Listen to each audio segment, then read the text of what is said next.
98.9 The Truth, Columbus is everywhere. WTRH. Now listen to the truth and it's false. Cause I'm your wife. You can't fire me. We in this together. I want the truth. You can't handle the truth. You're listening to another fantastic episode of the Thursday podcast, now streaming on Anchor.fm, Spotify, and we are now on Amazon Music. It is I, the HW Hark Henry, and yes, I am without your favorite podcast host today, the Her. She will be back soon. We are dividing and conquering as we work to make our online shows and podcasts better for you. However, you can still hear us on our Sunday shows, the Two Harks, Music, Inspiration, and Fun, every Sunday at 8 a.m., and the world-famous Two Harks at 6 p.m. Both of those are on WMVU.org, part of the Radio Free Network. At 4 p.m. on Sunday, you can hear us on GospelImpactRadio.com, and that is another music, inspiration, and fun. Make sure to go to our sponsor, sonsofspphillips.com, to get this cool Beard Bro shirt that I'm wearing. Everybody should have one. And we have an assortment of other Afro Bro and Sister Fro t-shirts, and they have much, much more. Go check them out at sonsofspphillips.com. This is installment 6 of the Kings and Queens series. This is our 3rd season of the podcast. And what we're doing here in this series, we bring on people we respect and love, and we have them discuss their growth, how they started here, and how they got here as the kings and queens they are. We just talk about their vision, their mission, and what they have going on in their life. In this episode, I'm calling Straight from the Hood, Brotherhood is what I'm calling it. And once you start hearing the conversation, you'll understand why we're calling it the Brotherhood. So without further ado, I'm going to bring in this young man and let him introduce himself. All right. One, is everybody good with the audio? Can everyone hear me? All You're right. Coming Awesome. through loud and clear. Thank you. Cool. Awesome. Thank you. One, based off of your intro, I loved it. I think that was really awesome. I appreciate the kings and queens and the whole love and respect thing. I think that's great and awesome, and I'm honored to be here. So thank you. Thank you very much on the stage. I am Noah Rayon to be exact. I am a student studying digital media / graphic design, kind of a little bit of the same thing that kind of intertwine both of those. Right. Depending on where you go, they call it one and they call it the other. Noah Rayon, studying digital media and graphic design. I am a worker. Currently, I work at a thrift shop right now, and I'm just a student, just a regular guy, and I do some volunteer work sometimes, to stay engaged and involved in the community, and Good. So, where are you from, Noah? I am from Philadelphia, Pennsylvania, West Philly to be exact. West Philly, born and raised? Yes, sir. On the playground where you spent most of your days? Yeah, exactly. That's pretty funny. Yeah. It's always cool, like every time, talk to somebody, I'm like, I'm from Philly. Like, where are you from? West Philly, and then they say that. So that's always cool. It's always cool. Good. So, Noah, I brought you on here just to talk about some things, that's going on in your life. And just for the audience, your mother and I have been friends for quite a long time. We've wrote a couple poems and things together, a couple stories, and we kind of have a friendship that's poetic and on a literary sense. And we've talked a few times over the years. And when I was looking for new guests to be on the show, I thought about you because a lot of our conversations were about you, and I knew that you had a program that you were working on last year. So just give us, just give us a little background. I think you gave us most of a background. You're into the digital art, so just give us a little background into this program that you're working on. Sure. Well, there actually are a few things kind of going on right now. One, I think that's pretty cool. The relationship between you and my mother, that's awesome. And again, I appreciate you thinking of me to be a guest on here. So what I am involved in now, well, first let me back up. I started doing some volunteer work with the Centennial Park side, CDC. I don't know if the camera can catch this. I don't know if you can really see it, but my mom actually is the program director.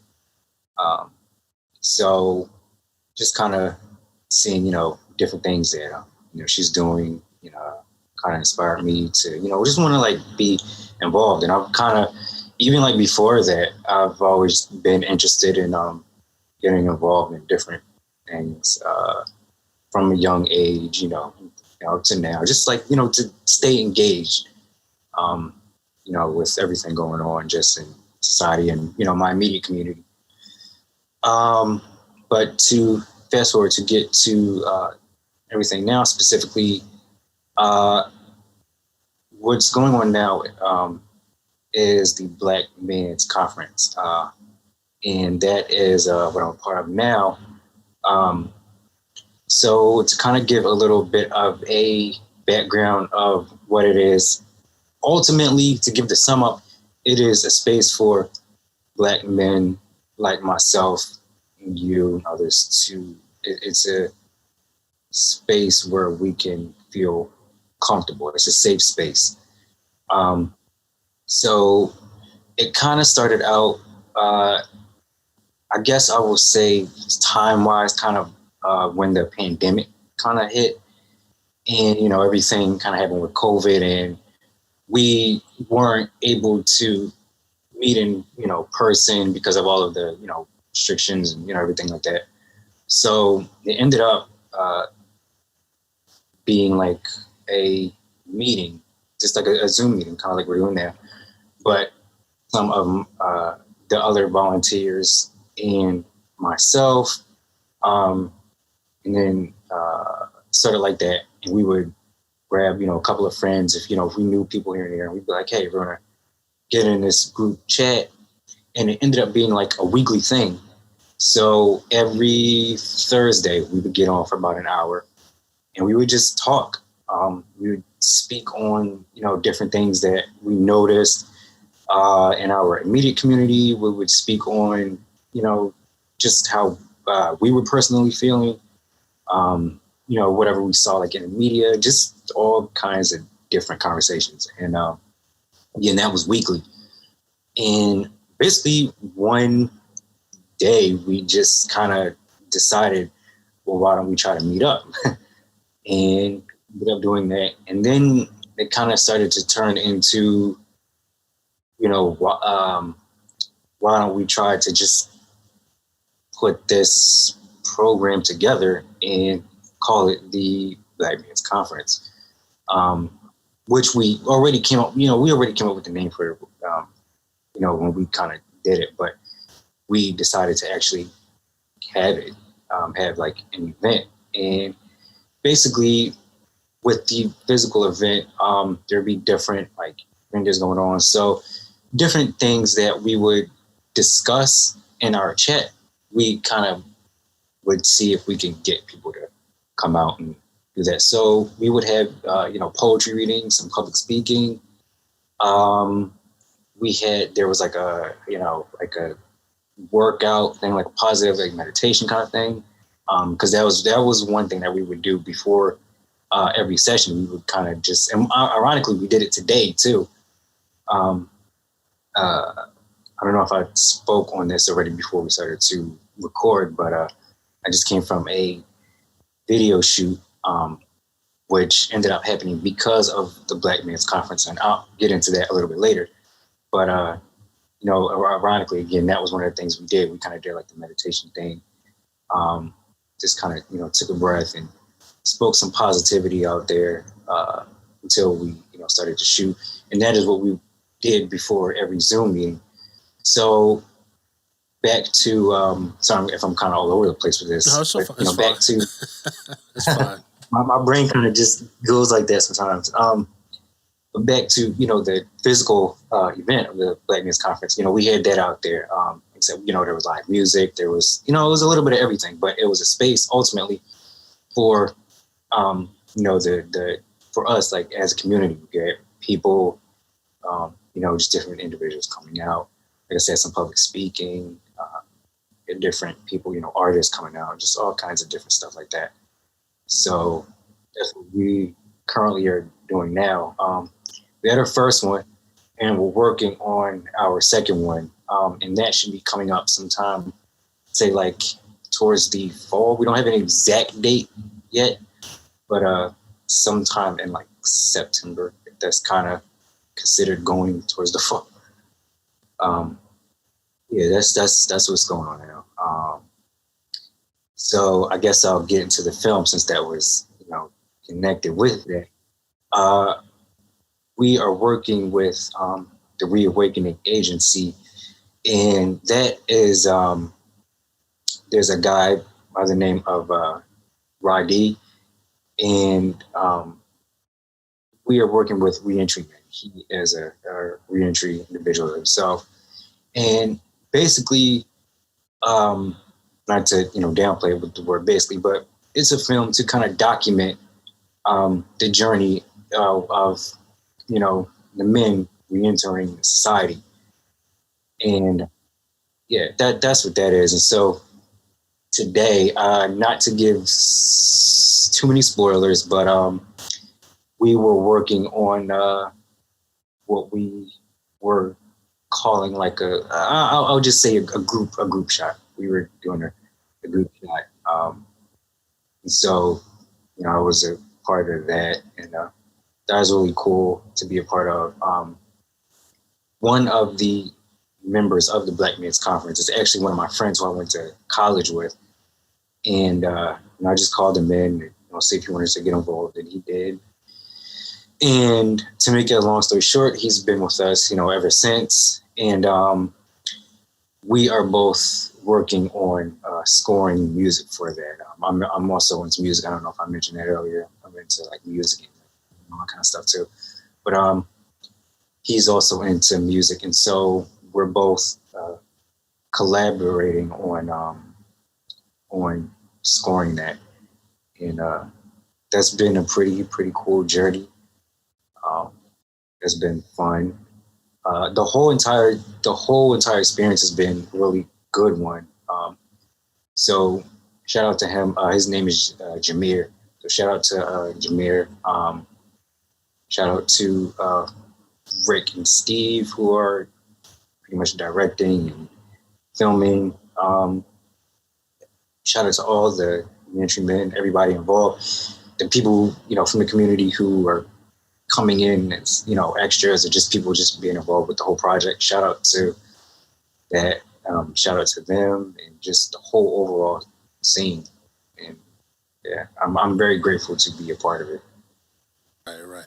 Yeah, I appreciate seeing brothers in the community come together. We have a similar program here in Columbus, Ohio. I'm not a member or a part of it because sometimes when they do it, my dates are off and I forget to do it, but I've been wanting to participate. We have like I could be wrong with how I'm saying it, but I think we have like a African American male wellness walk or something like that, where a lot of brothers get together and they just like do like a little walking, like a 5K or something like that. I know what I'm talking about. I just can't remember the details of it. But I know they put things together. They have like doctor stations and wellness stations, so check the high blood pressure and give like little free exams that they can give right there in the neighborhood and things like that. And it's been going on for a lot of years. And I think there's also a a father's walk or something like that too. I could be wrong, but I could be right. I don't know. But those programs like yours start out with just brothers talking. And like I said, I like to see stuff like that because it seems like nowadays, in the last couple years, it seems like the only programs they want to put together for our community or you and our youth are just sports based. And, you know, I myself, I was never an athlete in school or anything, but I do enjoy sports. But Same here. however, I see a wider picture that can help our community instead of just saying, here, play basketball, play football, because the fact is, not everybody's going to get out. And, you know, Definitely. like LeBron, he got out and he was smart enough to take his boys with him. But had he not took his boys with him, you know, they'd probably still be at home. You know, they wouldn't be in the league, more or less. But, you know, that's just the point I'm making. So, I feel like a lot of us should definitely get more involved into our community on another side of just presenting sports and just showing our kids how to unify, how to collaborate, showing our young men how to unify and collaborate. Because like I said, it sounds like you guys during this pandemic time, even though there were Zoom calls and they just start out as a call, it sounds like you guys are also processing and working on your mental health as well, correct? Definitely. Yeah. It's a creative. It's just like this project is very creative, and this one that we're working on now, and we are working on our mental health, because that's like part of what the topic of the film is, not specifically around centered around mental health, but like the guys coming back into society, and again, just like everything else, it kind of started off from that. Like, how is your mental health? The things around you that you're witnessing, how is it making you feel? Right. Yeah. So it's definitely that. Yeah. And real quick, I just want to go back. I have it on my brain before I forget. I was shouting out people. There's a lot of individuals involved in this, but I don't want to forget names like Julian as well, who's worked with us. Still working with us. Guys like him, and just there's like I said, there's a lot of people involved in this, and I'm just grateful to be a part of it. Right. Have them reach out to me. Anything I can do for you guys to help support your cause, I definitely like to be involved as much as I can. I wanted to come to your conference. It was last year, but again, my dates didn't work out, and but it's something we definitely want to start putting on our calendar. And it might be easier because now I have a relative living in DC, so I can go to DC and I can shoot up to Philly in a couple hours on the transit from what I hear. But I'll definitely be closer to your cause. Back to the mental health thing. I just want to say how important that is now, because as black men, it's hard growing up in society, because I'll have to say, even though our gap is probably 20 years, I have to honestly say it's a little bit harder seeing society now than it was when I was a youngster. The same issues are there. However, the conflicts are worse and they're getting more challenging. And in my young days, we didn't confront mental health like we're trying to confront it now. And I can honestly say there's probably, I have a lot of friends now who are probably dealing with some trauma from their youth that I've probably witnessed or heard about. and they don't know, because we're late 40s, early 50s. They don't know how to properly deal with that trauma or the mental health issues that they have. And as I spoke about in previous episodes, how I worked with emotionally disturbed youth, the one thing when we had our meetings, we had a gentleman who was like our intervention specialist. And the one thing he would say every year at one of our big meetings, he said, the kids are getting sicker and sicker and sicker. And the kids that we're getting were mostly predominantly, young black boys. Mm-hmm. And they're getting sicker because their parents aren't dealing with the stuff in their past, and they're not properly raising the children in the present.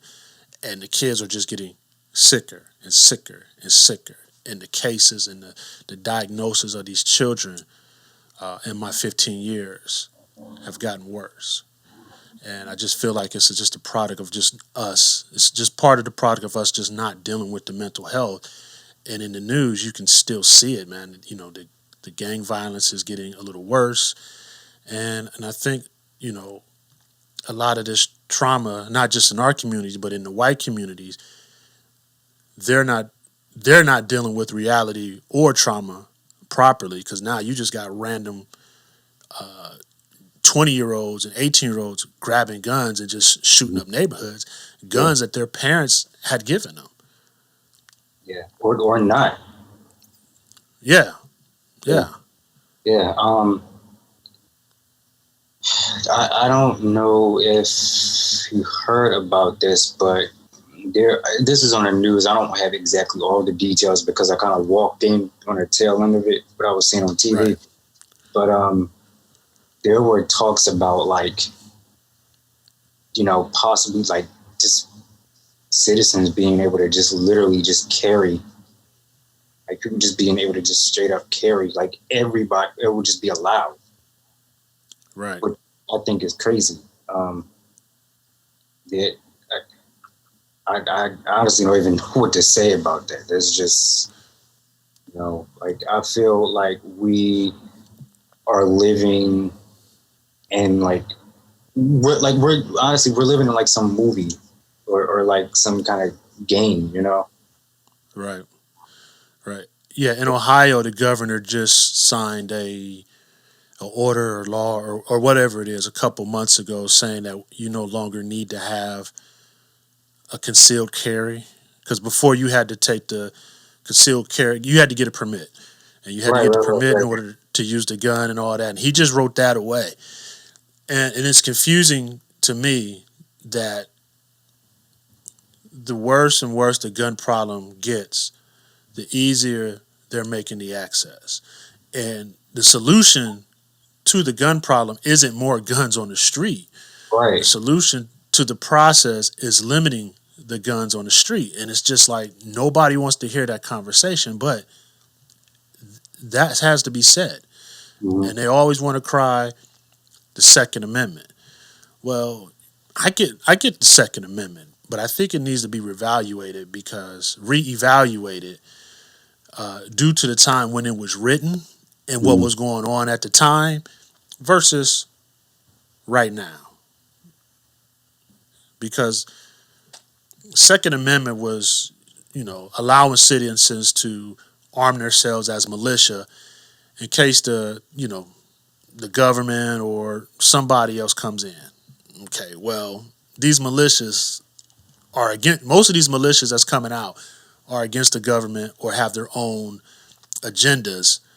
Like the Proud Boys and all those guys, they have their own agendas. They say they're pro-government, but then, they're against certain things, or liberals or conservatives or whatever's going on. I don't know. And a lot of them are racist. So that's why I think that a lot of this stuff needs to be reevaluated. And, right. There need to be some changes. For me, I don't understand why Army issue weapons are allowed to get into civilian hands. That's just confusing to me. Yeah, I don't understand that either. It's like you said, that's the solution is not more guns. I guess it already can't be controlled now. So it doesn't make any sense. And with what you're saying about like the different organizations or whatever, these groups, with their races, they're going to have targets. They're going to have Exactly. targets, and it's also not smarter in other ways too, because they're going to be targets if like they're not even thinking about themselves, honestly, because when you really think about it, they're targets themselves. Like you saw what happened and they're still doing the whole hearing thing with January 6th or whatever. Yeah, that was crazy. Yeah, like they just stormed. Like what? They completely just stormed the whole. It.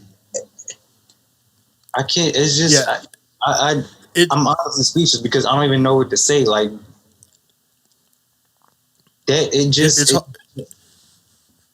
Where do you go after that? The only place. The only solution is to just stop it. There's Right. number one, you got to think about this. If they're not going to use guns, then they're going to use something else, right? Yeah. You eliminate gun violence, there might start to be, knife violence or something like that. I don't know. Right. Or other types of crimes in other kinds of ways.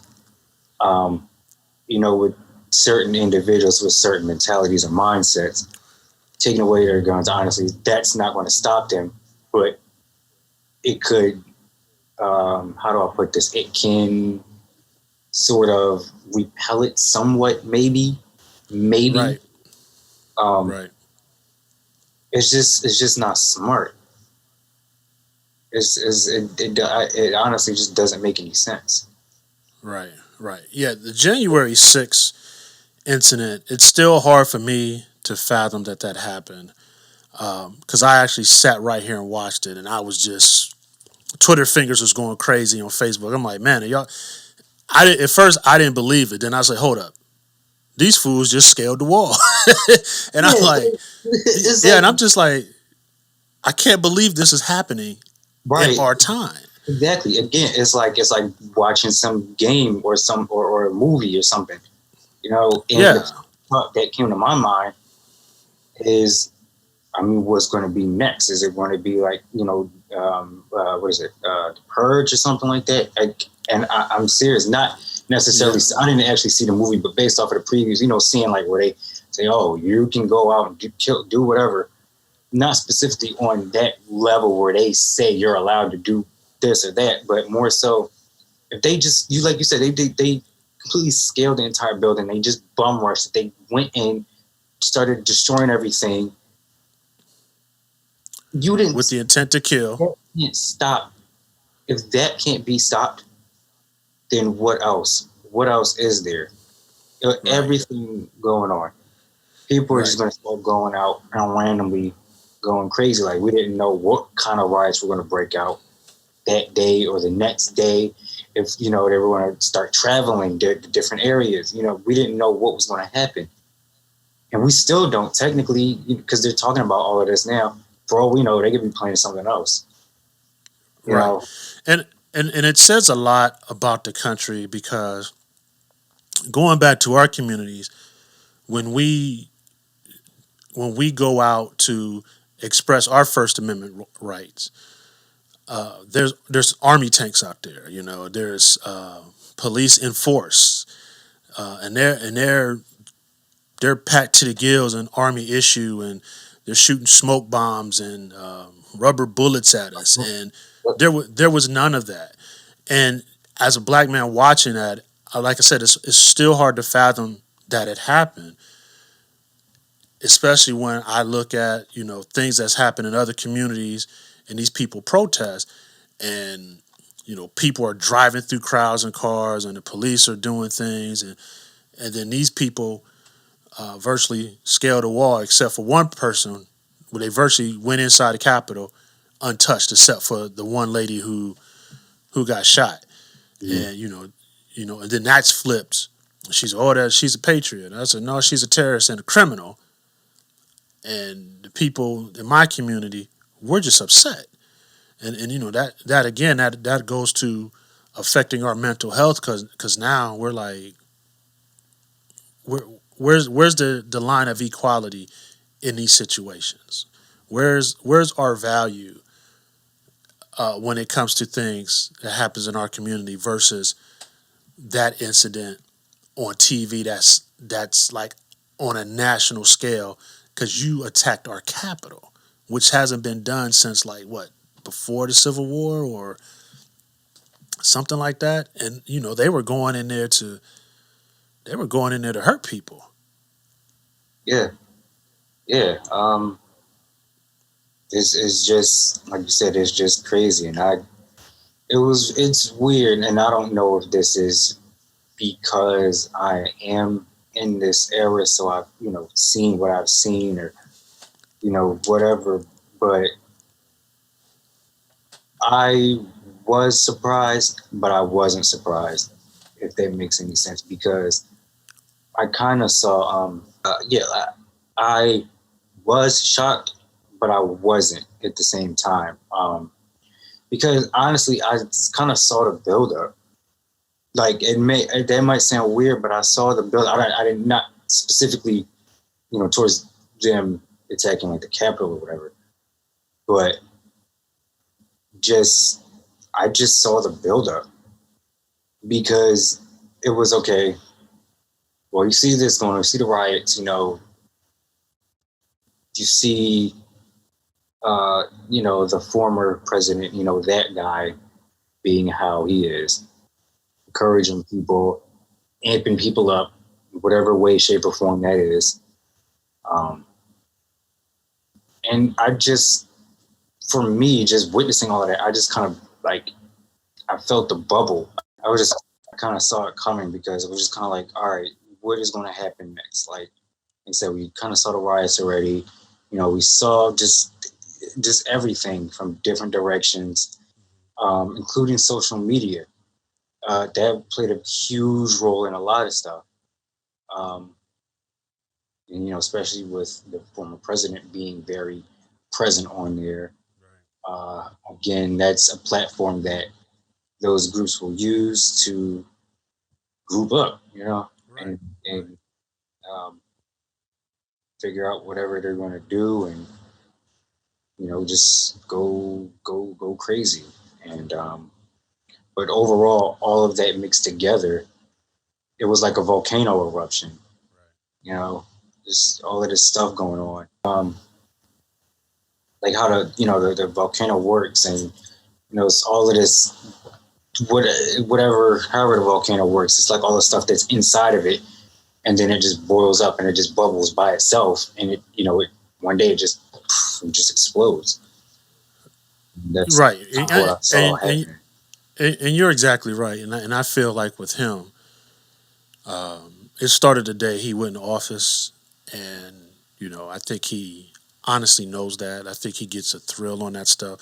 I think Trump really has a God complex. Yeah. I think it started. I kind of think it started before that, before he went in office.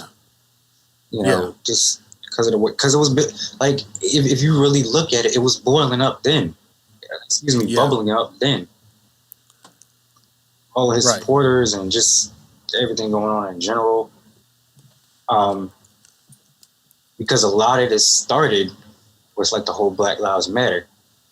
If at least from my point of view, there were other things obviously as well, but it started out because people already feel the way that they feel about us. Right. Then you had the protests, right? We had the riots breaking out. Well, I think it was 2015. I want to say that's when the riot broke out. I forget, and I mean no disrespect, but there's been so many incidents over the years with black men getting shot, black women getting shot, or killed in whatever way, shape, or form.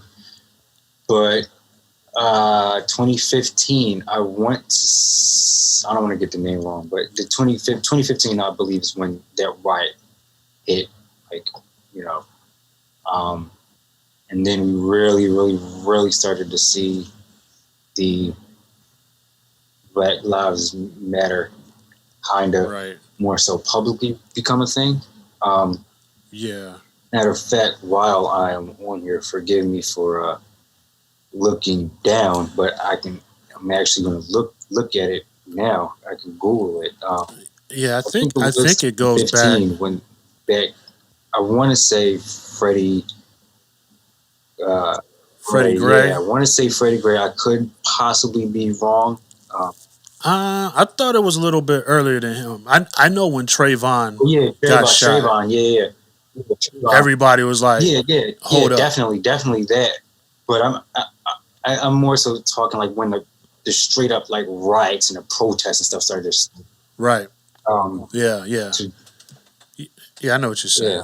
let's see.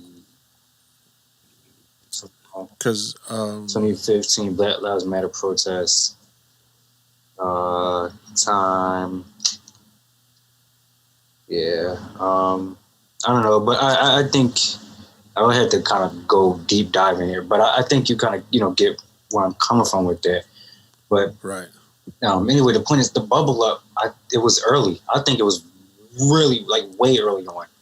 And and then they get upset. Riots start to happen, and it's like, how many more riots can you have until they just get upset and just go storm the Capitol? You know what I mean? Like, yeah, I know what you're saying because it's like they're trying to take over. Right, and I think the problem with there's going to always be this divide between black and white America, from my opinion. And I mean, there's equal lines, but on the majority half, there's always going to be a divide because you're always going to have these people who are insensitive because they're ignorant of what our plight is and what we're going through. And when we go through the things that we're going through because we're mad that it's happening so often on a large scale, we're upset, and yeah, we might tear up the street. But, this side of white America, you don't have a whole lot to be upset about. So you got this guy sitting here pumping your brains with falsehoods for the past 4, 5, 6 years. And I'm gonna say it went back further. And it started with Obama. I mean, he always exaggerated no matter what he did before he started running for office. But it started with him saying that Obama wasn't a legal resident, Right. and that was the match on the fire. And he just kept going and going and going, and he kept trying to target Obama on everything, including the weather. Right, on everything. Like what? Come on.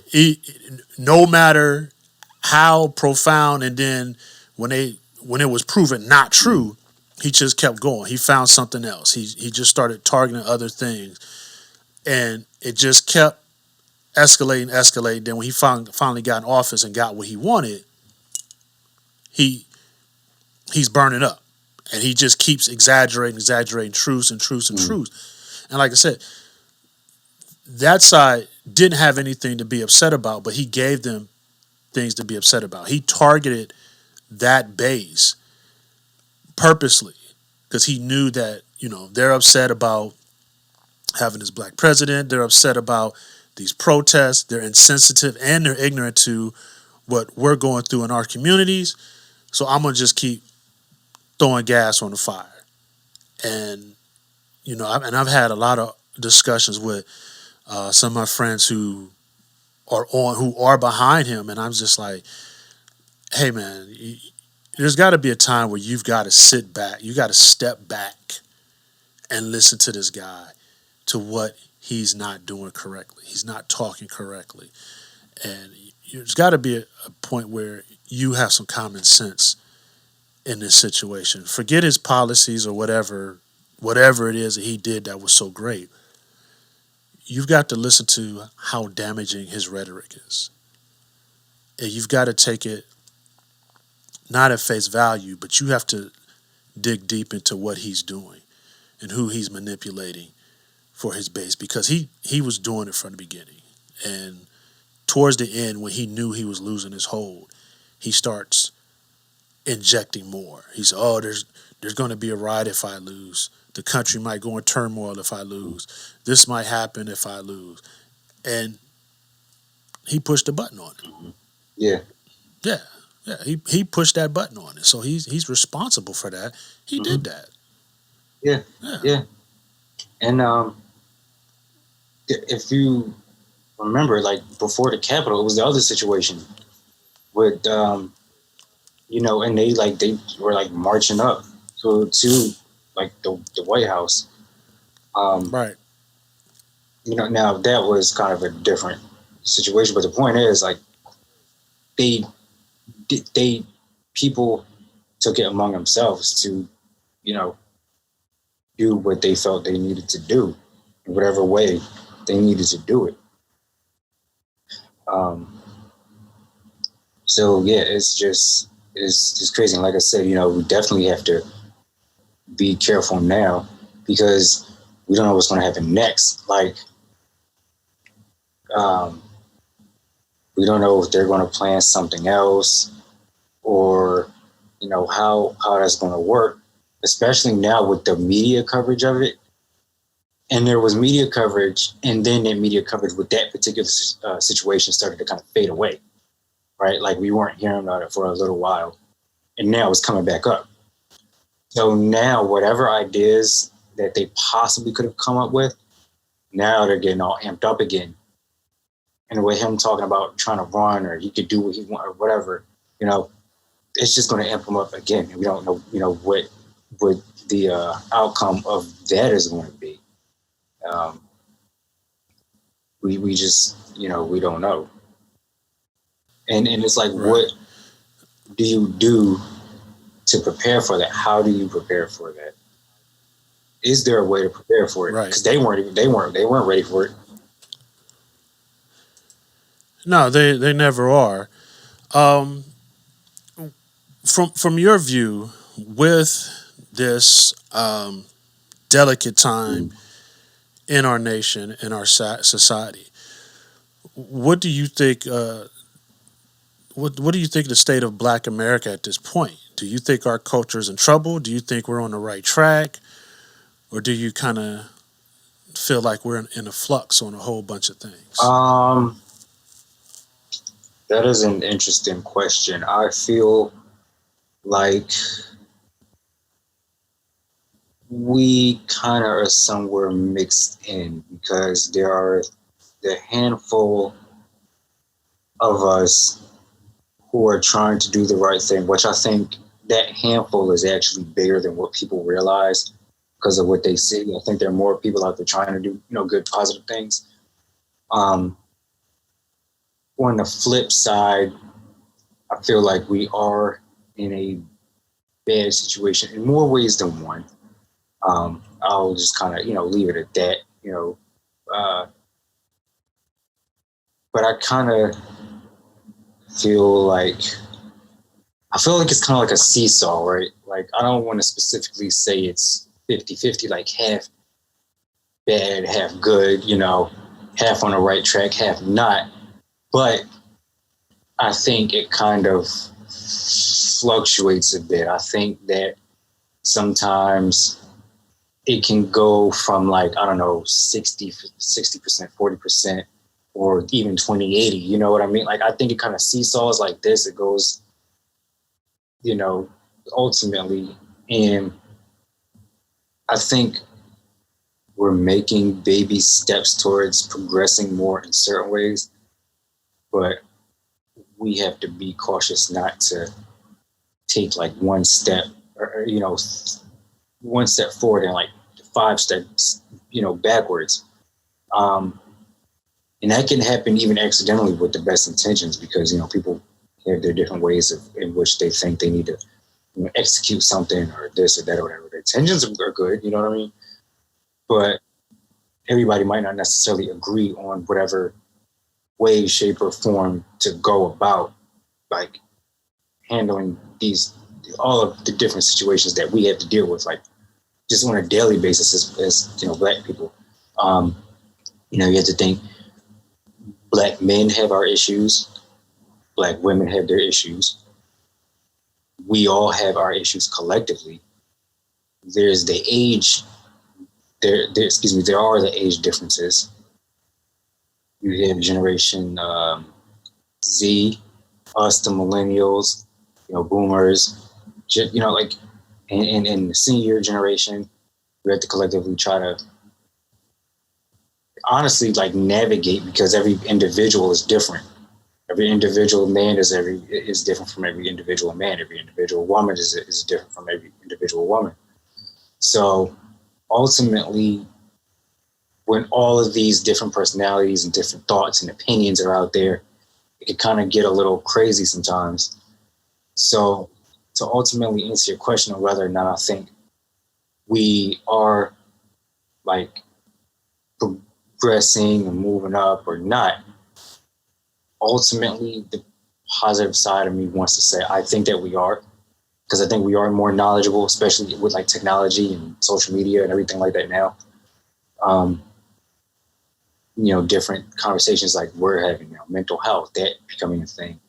I think we had a big, just to go into that real quick. I think we had a big impact on the mental health conversation too, because I'll talk to my generation, and we kind of feel like us, like the millennials, like millennials and Generation Z, like we kind of pushed that mental health thing to the front. Like we were kind of saying, all right, hey, we gotta.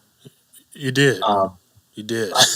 I agree with that. Yeah, I think we kind of did that collectively, not just Black people, but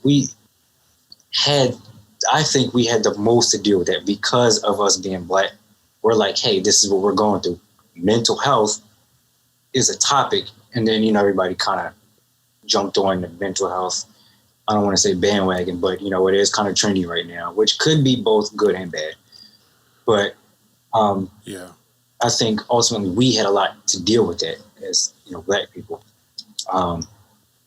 So back again to get around to your question, I think we are making baby steps towards getting better. We just had to kind of continue to do it because, unfortunately, the reality is you can't save every one person. You can't save every one human. You can't do that. It's just not possible, but you can try. That is the good thing. You can try. And I think that ultimately that is the goal, regardless of whether or not we have this way of going about it or that way. That is the goal. So I think more so than not, we kind of are, having more of a positive impact than negative. Right. I agree with what you're saying. I'm frequently on social media trying to promote our brand, the podcast, and everything else my wife and I have going on. And I see the progress with the culture, but I don't see the progress in our culture when it comes to relationships. And I thought for a long time that Black families are struggling and hurting. And me and my wife have this discussion all the time. Black families are not being represented on a large scale in the media. It's almost none. And I have no problem with interracial relationships. If that's what you want to do, that's what you want to do. But the way that our Black families are being portrayed, just in like TV and even in advertising. I remember there was an issue. I'm listening. I can hear you. Sorry to cut you off. I can hear you. I'm just making sure my charger didn't fall out. Yeah, okay. Good. I definitely hear you. There was an issue a while back with I think it was like a baby product or something where they put a white couple on the cover of I think it was a baby, one of them things you wear around your chest to carry the baby, and then they just put a single Black female that went viral on social media too. I remember that. Right. And you know, I get discouraged when I see that because, like I said, it's like it's an attack on our families. And then when I'm listening to the social media thing, it's like almost we're attacking each other and ourselves with what is a man supposed to do in the household, and you know, women are saying that he has to pay all the bills, and don't talk to me if you can't buy me a certain type of purse. And you know, a woman loses points if she has so many children and things like that. And I think personally that the black family is the source of our culture staying on track. And if we continue to allow it not to be represented properly, and if we continue to go against each other when it comes to our relationships, I think our culture is going to continue to struggle on some aspects. Because when we have those divisions, and this is one of the reasons why we started our podcast, because we want to strengthen relationships within our people. You know, in a relationships, we want to strengthen those relationships between man and woman, whether you're getting married or not. We still want to strengthen that outlook that we have on each other and eliminate all the misconception that's having, because that is the source of our strength, is our families coming together. I was watching The Breakfast Club a couple months ago. Tank was on there, and he said literally almost the same thing I said, where he was talking about a song that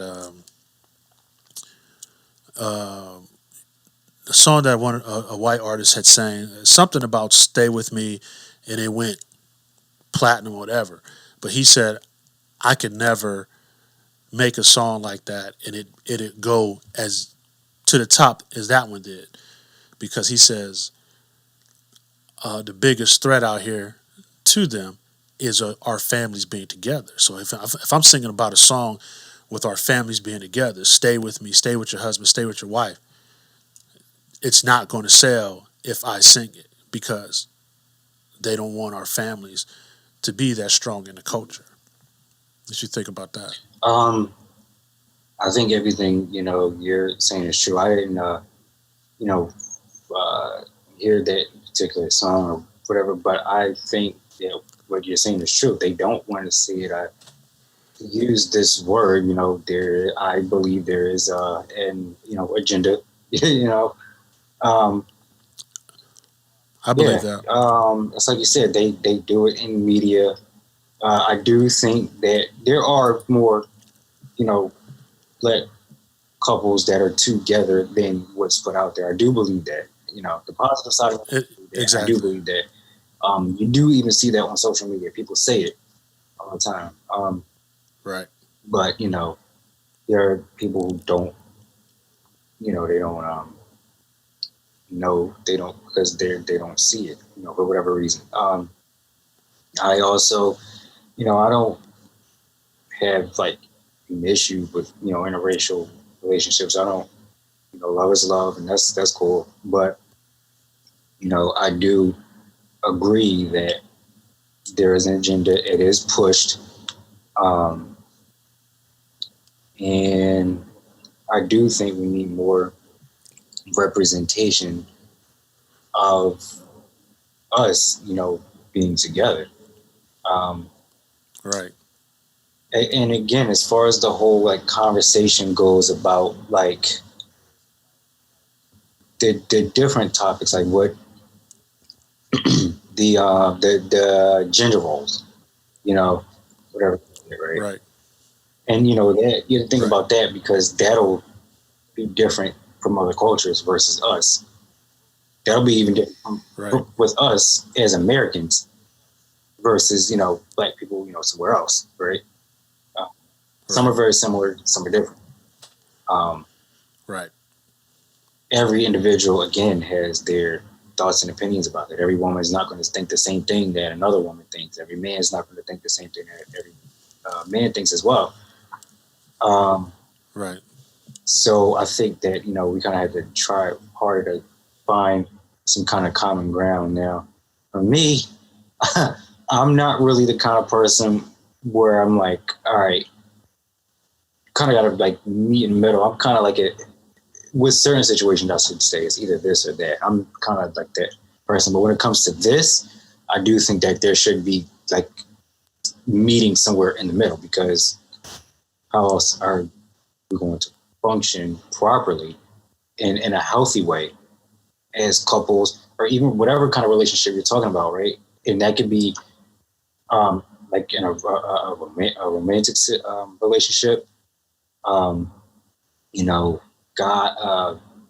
girlfriend, boyfriend, you know, husband, wife, in that sense, you know, if you're, you know, LGBTQ, you know, whatever, because they get a lot of their crap too, being black also. So whatever kind of relationships, business relationships, you know, there's that as well, the communication there too, you know. They don't want to see black people pairing up with other black people, you know. They don't want that. They don't want the black men and the black women pairing together. Also, again, in, you know, like a business relationship or whatever like that. So ultimately, I think we have to try to listen to each other, and we have to try to communicate. And that could kind of get a little tricky because everybody has their different ways of communicating. Like somebody's, you know, love language might not be somebody else's, you know, love language. You know, that's a phrase that's been going around a lot, you know, social media. Somebody's, I don't know what kind of language you would call it in like a business relationship, but, you know, I don't know, business professional language, maybe. I don't know if that's the right, that would be considered, you know, good terminology, but somebody's professional language might not be somebody else's, you know, you might, you know, so I think that really communication is the key, but also listening. Like you'll see some people say, all right, well, it's not just about listening, you know, how do you communicate? All right, well, it's not just about communicating. Well, it's about both together, ultimately. So I think that's really what it comes down to. We have to just try to listen and communicate so that we can get that I don't even know how to necessarily put this, but we can kind of get back on track with just simply being able to be in one room with each other without going at each other. So in that way, we can kind of flip the script on what we kind of see from the media. Like we kind of need to start projecting that more and tell the media, no, you're wrong about this. This is what you're wrong about, but this is what it really is. Right. So yeah. You're right about that. You're right about that. Let me ask you one thing, and this is pertaining to your mother. Mm-hmm. So, like I said, this section of the installment is the king. So the first section of it, I did the queens, and I did 3 women that I've known for a long time. And so on this part, I'm doing 3 men that I've known for a long time. In the queen section, I've talked to, I think there's maybe 2 of them who kind of came up with this. And I want your view as a young black man who's primarily been raised by a single mother. Am I right to say that? Yes. Okay. So they had come up with they both had children at a young age out of wedlock. I don't know your mother's situation. I'm not trying to dig too deep into that. But they were under the impression that it was hard, that in the sense that they failed trying to raise the young men, their young sons, you know, because there was just certain things they couldn't teach them. Mm. And they said that was one of their biggest struggles and one of their biggest regrets. You're a very well-rounded young man, and I could tell that. And talking to your mother, I know that she put the time in with you. But do you think there was a time, do you think there were some things that she may have struggled on as a young man, that there's just some things that personally that she couldn't teach you? Not saying that she failed, but is there just certain things that there's certain things that she just couldn't teach you, that you just knew that she couldn't teach you, that you didn't learn from her, that might have been a struggle for her or even a struggle for you? Well, I can't pinpoint any like specific thing exactly, but we actually have this conversation a lot.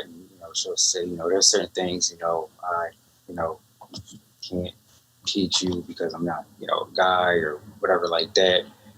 But from a son's perspective, from a young black man's perspective, I don't really see, fortunately for me, I don't see what that might have been. Okay. I think, I'm blessed to say that. I don't really see what that might have been. I'm sure she has her struggles personally. So I think that would be like a question for her. I do think that, there are going to be things that, she's not going to be able to like teach me because she's, a woman and she's not a man. But, right. She can do her best to teach me, right from wrong, or at least, what she feels as though is, right from wrong. But I always say this to her, and, sometimes she'll make jokes and be like, I could do this better, do that better, or whatever. But I always make this comment to her, and I'm like, you're still learning, right? Like, I don't have brothers or sisters or anything like that. Yeah, I have a stepbrother, but I don't have like, other siblings, right? So that means I'm an only child. That means you're learning that, and I'm a boy, right? And I had other boys before. Right. You're not like other parents where you can learn from raising one and then raise another because you've learned from it already, right? Right. And then learn how to collectively raise the siblings and teach them how to respect each other and all that kind of stuff because I'm an only child, right? Right. Can't beat yourself up for that. Not that she beats herself up for that, but... Yeah, I understand. Yeah, like, I tell her this all the time, like, you're learning, there are going to be things that I agree with, there are going to be things that I disagree with. I think that comes from two things. Subconsciously, gene-wise, it probably maybe is because I'm a guy or whatever. Scientifically, maybe, brain-wise and all that kind of stuff. But there are going to be differences too, just, also because of my age. Like, there are a lot of different factors that can go into that, right?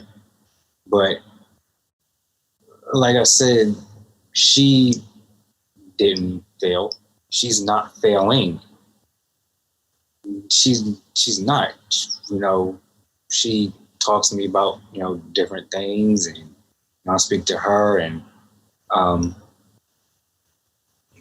it's just, that's just how it is. So just ultimately answer your question again, I don't think that she failed or is failing at anything. I just think as a parent, you just learn, right? And from my perspective, as, I'm not a child, but as her kid, as her son, I'm learning too, right? Like, I'm learning that my mom she's not just a parent, she's also a human. She's a woman, you know what I mean?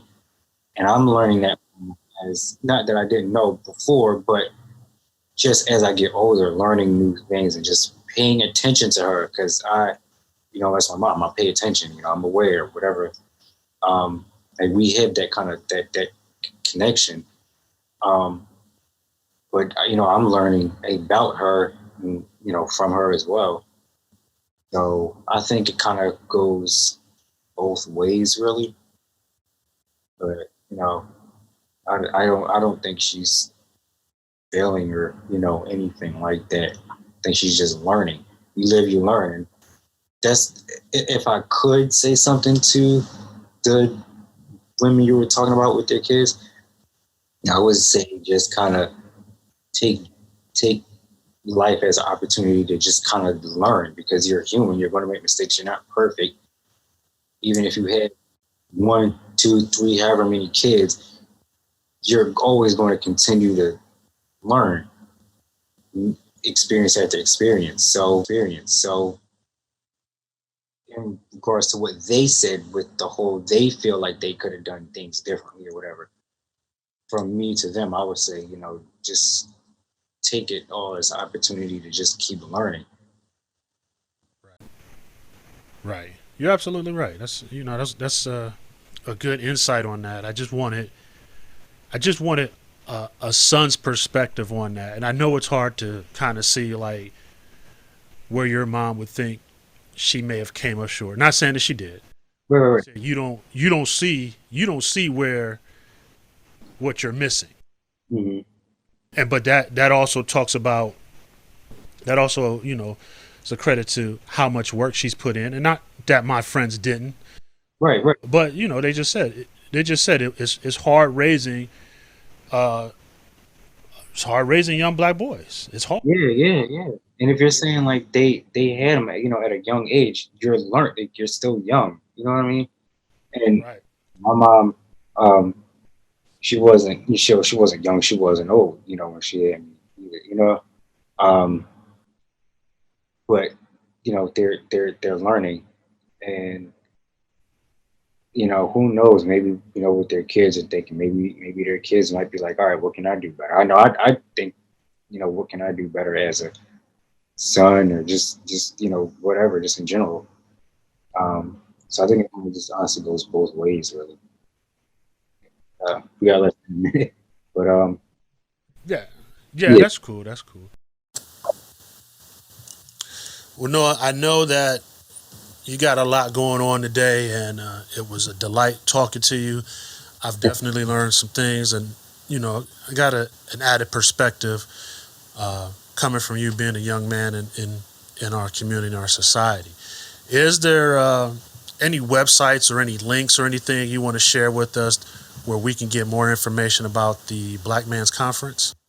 Yes, Parkside CDCprograms.com.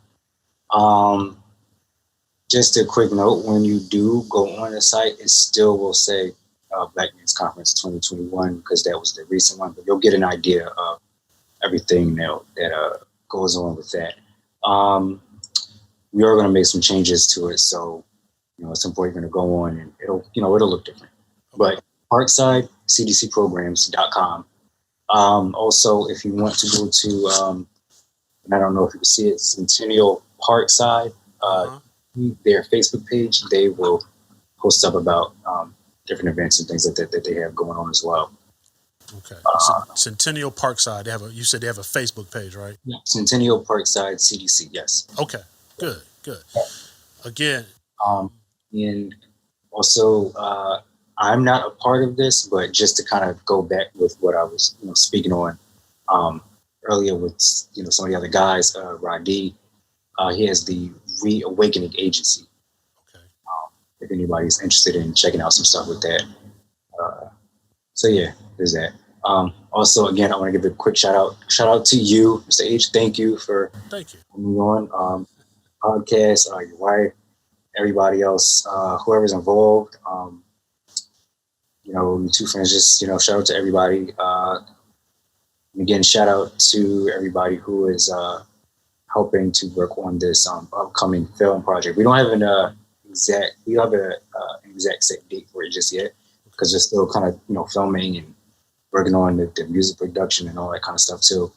But yeah, shout out to everybody. Again, Radi, Rick, Steve, Russell, Julian, Samir Sabri, my bro, of course, Jameer, and I think I'm naming everybody. Rodney, just everybody who's involved. I might not be naming everybody because, like I said, it's a lot of names. Right. But yeah, I appreciate everybody just in being on this whole overall journey, and just with all of us collectively, the different groups, different organizations. Everybody doing a podcast, and everybody's just doing their thing. So I think we're helping to, change, the narrative. That word is used a lot, but really, Right. I think we're helping to put a more positive spin on things, than what we usually see in media, in mainstream media at least. So I'm grateful. Yeah, have your team reach out to us because I actually have 2 podcasts. Okay. The other podcast is more social conscious, more geared to the content we talked about today, which is fine. But that's called, we changed the name a couple of times. I think it's called 5 on the Black Hand Side or something like that. Okay. And that's me and my friend, retired police officer Kevin Jackson.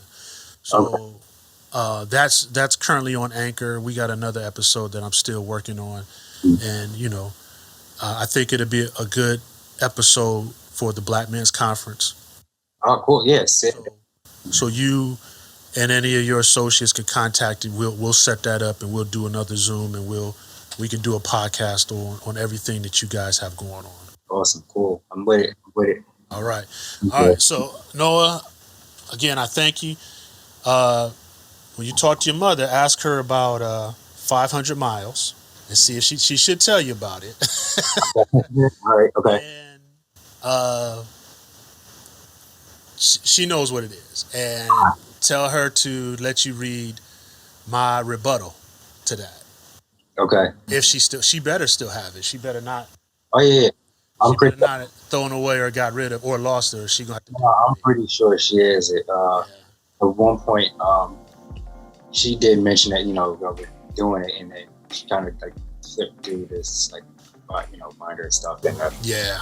yeah. She better not lose that. Whatever projects y'all work on in the future, I think that's cool. I think that's collaboration. I think that's great.